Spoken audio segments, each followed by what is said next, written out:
Women are killed by a man they know, usually their husband or their boyfriend. So when one of these awful crimes happen, that's the first person the cops check out.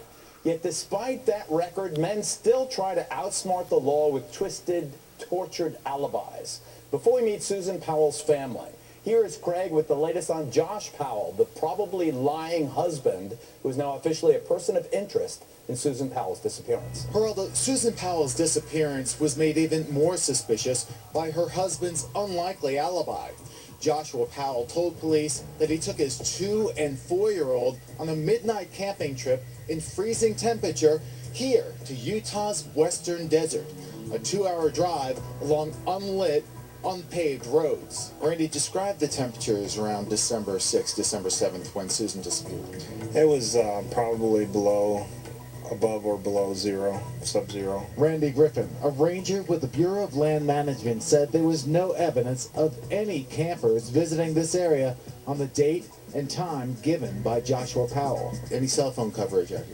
There's no cell phone coverage, and even my police radio doesn't work here. Not a good place to get stuck, not a good place to bring young children? Not if you weren't prepared, no, particularly for overnight in sub-zero weather. It appears that at this point he is not interested in talking to us. That is not what I would deem normal behavior. Captain Tom McLaughlin of the West Valley City Police Department. Joshua returned from camping with the 2 children at approximately 5 p.m. Susan was not with him. So, and then the rest of that, starts the investigation into this missing person case. Aside from Joshua's bizarre story, police reportedly found a wet spot in carpeting where fans had been placed. Fingerprints were taken. Computers and numerous boxes have been removed from the home for analysis.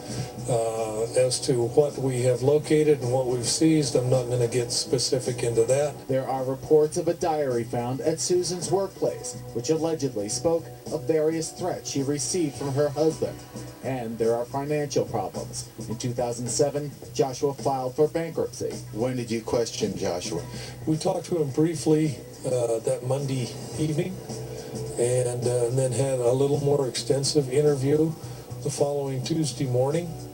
And that he was cooperative to some degree, but would not get really into specifics.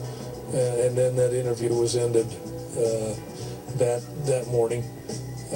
We had another interview planned for I believe it was the following Monday evening, and that's when we learned that Joshua had obtained the services of a lawyer, and we had to work through them, which greatly enhanced the difficulty of the investigation. Powell has hired famed Salt Lake City defense attorney Scott Williams and skipped out on that planned 3rd interview with the police. Have you asked Joshua to submit to a polygraph test?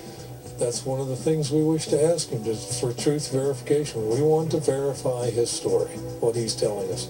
At this point, we are not able to. Captain, what do you have to say to Joshua?